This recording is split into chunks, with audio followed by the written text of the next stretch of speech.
tayo is Matthew 22 verse 37 to 40.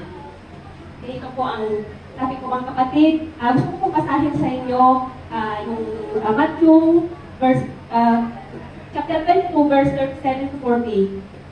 Para maunawaan po natin bakit po nagtanong ang mga Pariseyo kay Jesus Christ kung alin ang pinakamahalagang utos, mga kapatid. Para maintindihan po natin, umpisa po tayong magbasa sa verse 34. Sinasabi po dito, nagtipon-tipon ang mga Pariseyo nang mabalitaan nilang napatahimik ni Jesus ang mga Saduseyo. Yung mga Saduseyo po mga kapatid, ito po yung mga grupo na hindi po naniniwala sa resurrection. Yung walang pagkabuhay. Ito po sila mga kapatid. Isa sa kanila, yung pinakadalubhasa sa kautusan ng Hudyo, yung pinakamagaling sa kanila, ang nagtanong kay Jesus Christ at upang subukin ito. Kasi hinahanapan nila ng butas si Jesus Christ ng mga panahon na yan para maipako siya sa cross. Ang sabi niya, Guro, alin po ang pinakamahalagang utos sa kautusan? Sumagot ang Panginoong Jesus. Sabi niya, ibigin mo ang Panginoon mong Diyos ng buong puso at ng buong kaluluwa at ng buong pag-iisip.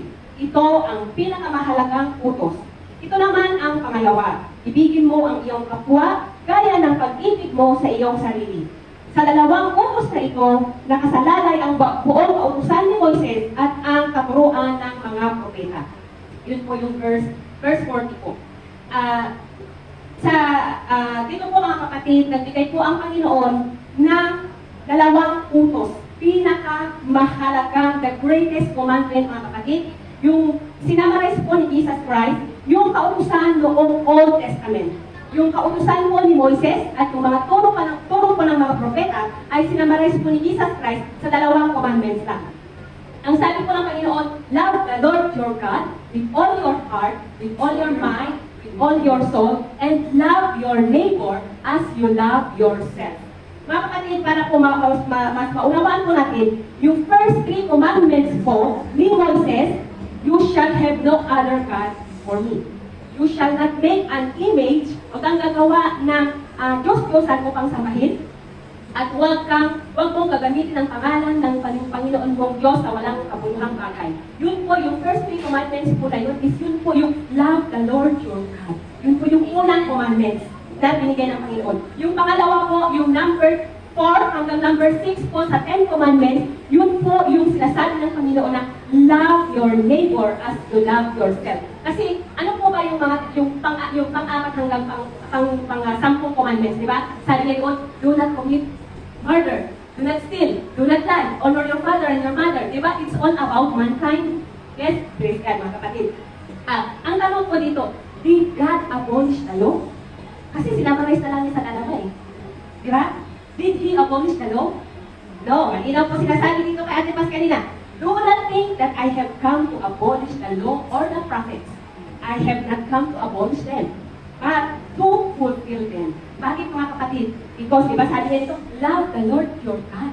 Love your neighbor. Jesus Christ is the perfect example how to love your neighbor. Yes, mga kapatid? Hindi man po natin magawa yung sinasabing agape love, dahil ang Panginoong Diyos lang po ang talagang nakakapagbigay yun. Pero meron po tayong example kung paano po natin mahalin ang ating kapwa. Yun yung agape love. I love you because I love you. Walang condition. No limit. Diba? Ay, mahal ko yan kasi nakakakinabang ako yan. Okay, gusto mo ba mga kapatid? Bakit sinabi ng Panginoon dito na love your neighbor as you love yourself? Pwede naman sabihin na love your neighbor lang. Diba? Bakit tinagtungan niya na as you love yourself? Kasi mga kapatid, tayo po yung parang pattern kung paano natin mahalin yung kapwa natin. Gusto mo ba na mahalin ka lang dahil sa pakinabang mo? No, di ba? Gusto mong mahalin ka ng totoo, di ba? Kaya minamahal natin yung sarili natin ng totoo para yung pagmamahal na binibigay natin sa sarili natin totoo, maibahagi natin yung sa kapwa natin. At yung pagmamahal na totoo na binahagi natin sa kanila ay pabalik po yun sa kanila. So, we are the pattern ourselves to love our neighbor. Okay? Yes, and Jesus Christ is the perfect example how to love your neighbor and how to love God. Di ba? kahit nahirapan ang Panginoon, He did not disobey. He did not disobey the mission that the God has given Him. He fulfilled it. Diba? He fulfilled it. Whatever it takes, He fulfilled the mission. Para po sa sangkatauhan. That's how God loved us. Diba? He gave His own begotten Son para po may save tayo. Praise the Lord. So yun po yung summary ng the greatest commandment. Yung lahat po ng law, at saka yung aturo ng mga propeta, bumagsak na lang po sa dalawa. Love your God and love your neighbor. This is the greatest commandment po mga kapatid. So, why do we need to love God? Diba? Why do we need to love God and to love our neighbor? Diba? We are to love our neighbor as commanded by God. Jesus is a perfect example for these commandments to love each other. Kung minamahal natin ang ating kapwa at ang ating Panginoon, they will know that you are my disciples. When you love your God and your neighbor. Okay? The perfect evidence na mahal natin ang ating kapwa is na mahal natin ang Diyos is by loving our neighbor. Diba sabi kanina, kapuungan mo ang iyong kaaway. Pero ang sabi ng Panginoon, no, but I tell you, love your enemies and pray for those who persecute you. Diba? Ano na naman ang sabi ng Panginoon yan? Love. It's all about love. Diba? Diba sabi na kanina ni Sister Beth na, ginawa lang niya ng masama. This is the natural reaction po natin mga kapatid bilang tao.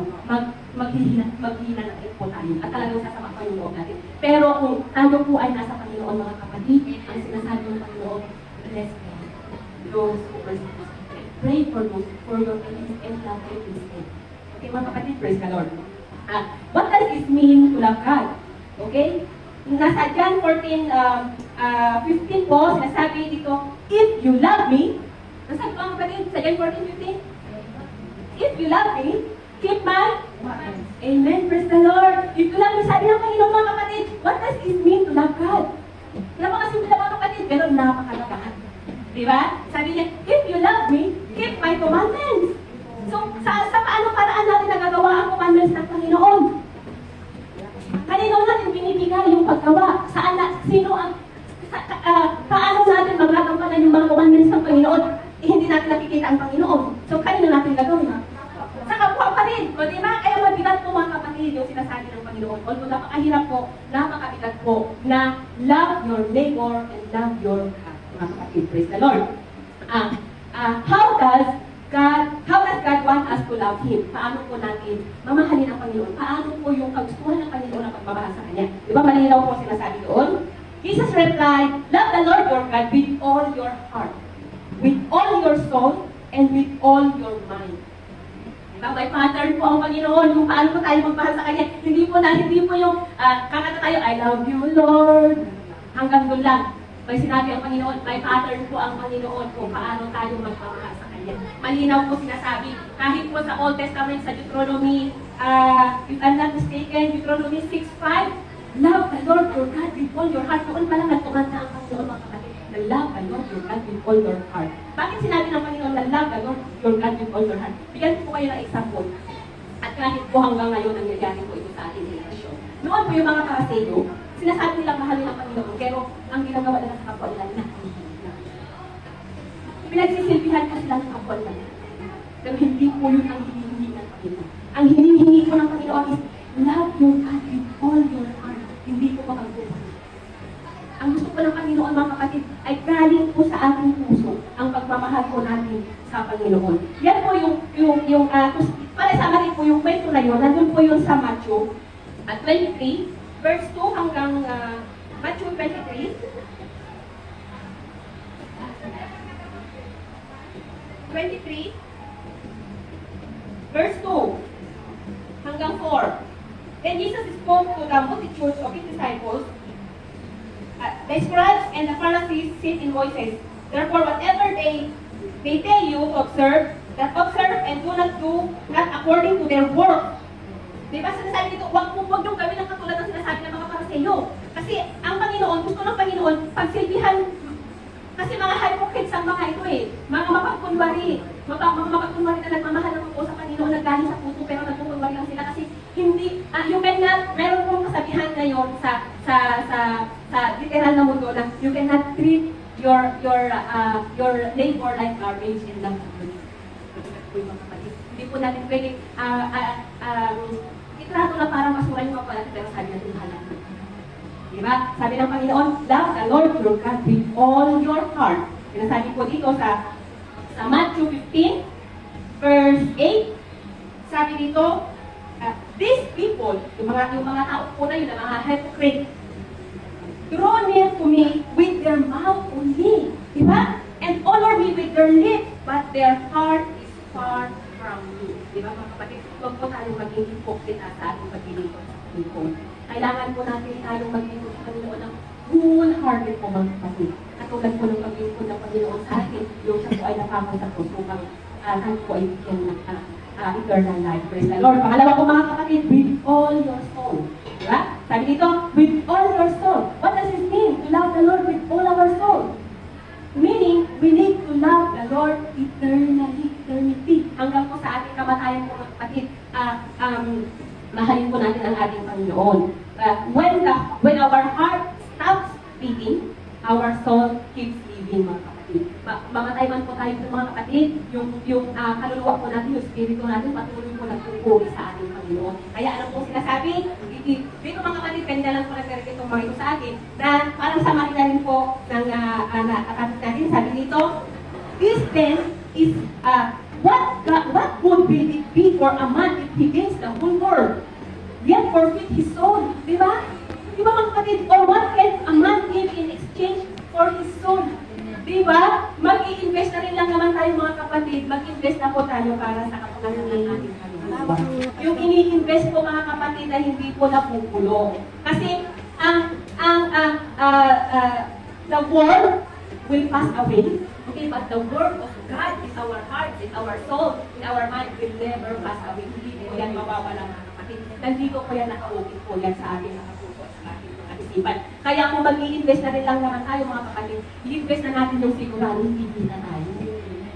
Ano ba yung kikitain natin dito sa pag-i-invest dito sa ating mga soul? Diba yung eternal life? Salvation? Diba mga kapatid? Diba? Napakasarap po na pagdating po ng ating huling araw, sabihin ng Panginoon, good job, my faithful servant. Welcome. Diba? Sa kaharian ng Panginoon. Diba? Napakasarap po natin mga kapatid. Yun po ang asamin natin na gusto natin pagdating ng ating panahon. Lahat po tayo nakating doon. Sabihin ng Panginoon, good job, my faithful. Good job, welcome. Diba? Welcome. Sa kaharian ng Panginoon. Praise the Lord. Thank you, Jesus. Hallelujah. Pangatlo po mga kapatid, with all your mind. Diba? Bakit kailangan with all your mind? Diba? Bakit kailangan with all your mind? Kasi we need to have the spiritual understanding in order for us to identify the works of God. Diba? Minsan mga kapatid, dinadaya tayo ng kalaban. Alam mo anong ginagamit? Diba? The heart is deceitful. Diba? Mapanlin lang ang puso. Dalhin natin sa literal na buhay. Diba umibig ka? Anong ginamit mo? Utak o puso? Hindi, puso. Pagkatapos ano nangyari? Nadurog ka kasi manloloko ka lang. Hindi mo inisip ano ba ang kinabukasan ko dito. Diba? Ano ba ang mapapala ko dito? Diba? Mga kapatid, sa Panginoon marami tayong mapapala. Kaya ang sabi ng Panginoon, ibigin mo ako gamitin ang ating isip with all our mind para ma-identify natin yung gawa ng kaaway. Take care mga kapatid. Yung kayang gawin ng Panginoon, kaya rin yan gawin ng kaaway. Nagiging angelic voice din siya para pumanin lang tayo, sige, gawin mo yan, nakakabuti yan para sa iyo. Pero kung meron tayong tinatawag na conviction, yun po yung leading ng Holy Spirit, hindi po tayo maninilaw. Kasi humingi po tayo ng wisdom sa Panginoon, Lord, give me the wisdom para matahak ko po yung tahakin ko patungo sa eternal life. Kaya if we ask, ibibigay po sa atin yan ng Panginoon mga kapatid. Kaya kailangan po, malinaw na sinasabi ng Panginoon, love the Lord your God with all your heart, with all your soul, and with all your mind, mga kapatid. Magkakatuwang po yan, hindi pwedeng isa lang. Kailangan po yung tatlo yan. That is the pattern, mga kapatid, kung paano po natin mahalin ang ating Panginoon, mga kapatid. Praise the Lord. Sinasabi po sa Ephesians 5:15, di ba? Yung Ephesians 5. Sorry mga kapatid, hindi ko na naisulat. Kung sino pong nakahanap, pwede po masahin. Ephesians 5:15.